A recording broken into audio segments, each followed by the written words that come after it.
Hi hello guys welcome back to our channel BSD VP Telugu tech. So guys ఎవరైతే 10th class exams పూర్తి చేసుకొని POLYCET exam రాసి డైరెక్ట్గా diploma course చేయాలనుకుంటున్నారో మీ అందరికీ అయితే ఈ వీడియో అయితే చాలా యూస్ఫుల్ అయితే అవుతుంది. వీడియోని అయితే ఎండ్ వరకు చూడండి. దాంతోపాటు ఛానల్ కనుక మీరు ఫస్ట్ టైం విజిట్ అయినట్లయితే ఛానల్ని సబ్స్క్రైబ్ చేసి పక్కనే ఉన్న బెల్ ఐకాన్ని కూడా యాక్టివేట్ చేసుకోండి. ఎందుకంటే మీకు పాలిటెక్నిక్కి సంబంధించిన ప్రతి ఒక్క వీడియో అనేది ఈ యొక్క యూట్యూబ్ ఛానల్ నుంచి అయితే మీకైతే రాబోతుంది. అండ్ అదేవిధంగా పాలిసెట్లో మీకు కౌన్సిలింగ్ ప్రాసెస్ నుంచి అండ్ మీరు డైరెక్ట్గా కాలేజ్లో జాయిన్ అయ్యేంత వరకు entire process step by step మీకు క్లియర్గా ఎక్స్ప్లెయిన్ చేస్తాను. నేను జస్ట్ చెప్పిన ఏవైతే స్టెప్స్ ఉంటాయో వాటిని ఫాలో అవుతూ మీరు కనుక పూర్తి చేసుకున్నట్లయితే ఈజీగా మీరైతే మీ యొక్క ఆన్బోర్డ్ అయితే అవ్వచ్చు డిప్లొమా కోర్స్ ద్వారా. And coming to the point, POLYCET exam అనేది చాలా అంటే చాలా ఇంపార్టెంట్. ఇది టోటల్గా మనకి ఆఫ్లైన్ టెస్ట్ అయితే ఉంటుంది. మనము ఎలాంటి ఆన్లైన్లో మనము ఈ యొక్క ఎగ్జామ్ అనేది రాయాల్సిన అవసరం లేదు. దీని గురించి కొన్ని ఇన్ఫర్మేషన్ కొన్ని ఇన్ఫర్మేషన్ అయితే మనమైతే తెలుసుకుందాము. లేటర్ మీకు ఎలా ప్రిపేర్ అవ్వాలి, ఏ సబ్జెక్ట్ ఎలా ప్రిపేర్ అవ్వాలి అండ్ ఎంత టైంని మనం కేటాయించాలి, ఇప్పటి నుంచి చూసుకున్నట్లయితే మనకి టైం ఎంత ఉంది, ఆ విధంగా మనము ఫ్యూచర్ వీడియోస్లో అయితే డిస్కస్ చేసుకోవచ్చు. అండ్ ఇది మోడ్ ఆఫ్ ఎగ్జామినేషన్ మీకు ఆల్రెడీ చెప్పాను. ఆఫ్లైన్ టెస్ట్, ఇది పెన్ను పేపరు, అంతే, మనకి ఇంకేం అవసరం లేదు. అండ్ ఇక్కడ మీకు ఏంటంటే ఓఎంఆర్ షీట్ అనేది వాళ్ళే ప్రొవైడ్ చేస్తారు కాబట్టి మీరు జస్ట్ బబ్లింగ్ చేయాలి. అంటే మీకు మళ్ళీ ఆఫ్లైన్ అంటే ఇదేమైనా ఎస్ఏ ఏమైనా రాయాలన్నా లేదంటే ఇంకేమైనా రాయాలన్నా అంటే ఏమీ ఉండదు. మీకు క్వశ్చన్ పేపర్తో పాటు అక్కడ మీకు 4 ఆప్షన్స్ అయితే వాళ్ళే ప్రొవైడ్ చేస్తారు. అక్కడ మీరు ఏంటంటే ఏ క్వశ్చన్కి ఆ ఆన్సర్స్ అనేటివి అక్కడే కింద ఉంటాయి. మీకు గనక అది ఫర్ ఎగ్జాంపుల్ ఏబిసిడి క్వశ్చన్ ఉంటుంది. దాంట్లో కింద ఆప్షన్ వచ్చేసరికి 1 2 3 4 ఆప్షన్స్ అయితే ఉంటాయి.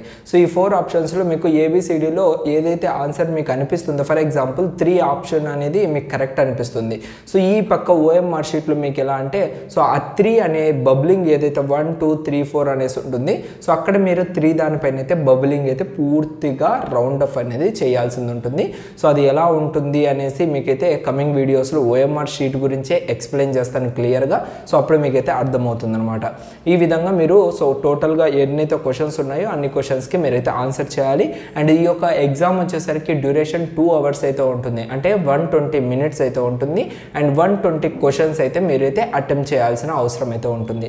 అండ్ ఇందులో వచ్చేసరికి మనకు ఫిజిక్స్, మ్యాథమెటిక్స్ అండ్ కెమిస్ట్రీ, ఈ 3 సబ్జెక్ట్స్ పైన మనకైతే క్వశ్చన్స్ అయితే వీళ్ళైతే అడగడం జరుగుతుంది.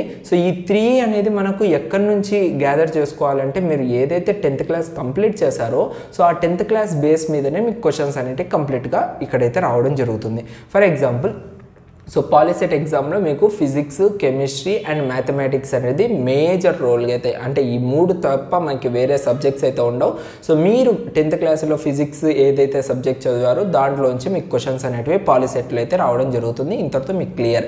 అదేవిధంగా మ్యాథమెటిక్స్ అండ్ కెమిస్ట్రీ కూడా సేమ్ అంతే. 10th క్లాస్లో మీరు ఏదైతే చదువుకున్నారో దాని నుంచి మీకు క్వశ్చన్స్ అయితే ఇవ్వడం జరుగుతుంది. ఇప్పుడు మనం ఏం డిస్కస్ చేసుకోబోతున్నాం అంటే ఏ సబ్జెక్ట్స్ నుంచి ఎన్ని క్వశ్చన్స్ వస్తాయి అంటే ఫస్ట్ వచ్చేసరికి ఫిజిక్స్ చూసుకున్నట్లయితే మీకు ఫిజిక్స్ నుంచి 30 క్వశ్చన్స్ అయితే వస్తాయి, 30 మార్క్స్. తర్వాత మీకు మళ్ళీ ఎక్స్ప్లెయిన్ చేస్తాను ఏ సబ్జెక్ట్లో మనం ఎక్కువగా స్కోర్ చేస్తే మనకు ర్యాంక్ అనేది చాలా మంచిగా రావచ్చు అనేది కూడా మీకు క్లియర్గా నేనైతే ఎక్స్ప్లెయిన్ చేస్తాను కమింగ్ వీడియోస్లో.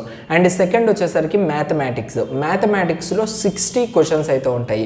ఈ 60 క్వశ్చన్స్కి 60 మార్క్స్ అయితే మనకైతే డివైడ్ చేయడం జరుగుతుంది. అండ్ అదేవిధంగా థర్డ్ వచ్చేసరికి కెమిస్ట్రీకి 30 క్వశ్చన్స్ 30 మార్క్స్ అయితే ప్రొవైడ్ చేయడం జరుగుతుంది. ఇది టోటల్గా మనకైతే మల్టిపుల్ చాయిస్ క్వశ్చన్స్లోనే ఉంటుంది. మీకు ఆల్రెడీ ప్రీవియస్గా ఎక్స్ప్లెయిన్ చేసినట్లుగా.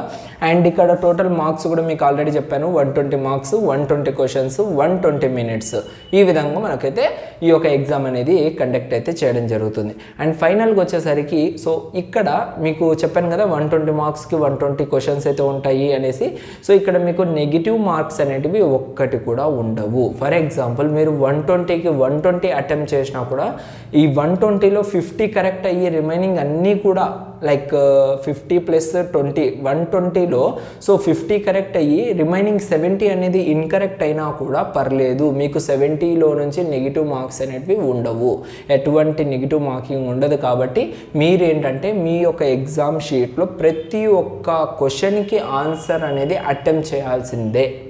ఇదైతే గుర్తుపెట్టుకోండి, ఎందుకంటే బై లక్గా అయినా మీకు ఎక్కడో ఒక చోట సో ఆప్షన్స్ అనేటివి తగిలే ఆప్షన్ కూడా మనకు సో అదృష్టం బాగుంటే జరుగుతుంది. సో దీని అయితే తప్పనిసరిగా మెయింటైన్ అయితే చేయండి, ఓకేనా. సో ఇది మీకు టోటల్గా ఒక రౌండ్ ఫిగర్లో మీకు పాలిటీ సెట్ ఎగ్జామ్ అనేది దాని గురించి కొంచెం ఇన్ఫర్మేషన్ అయితే ప్రొవైడ్ చేశాను.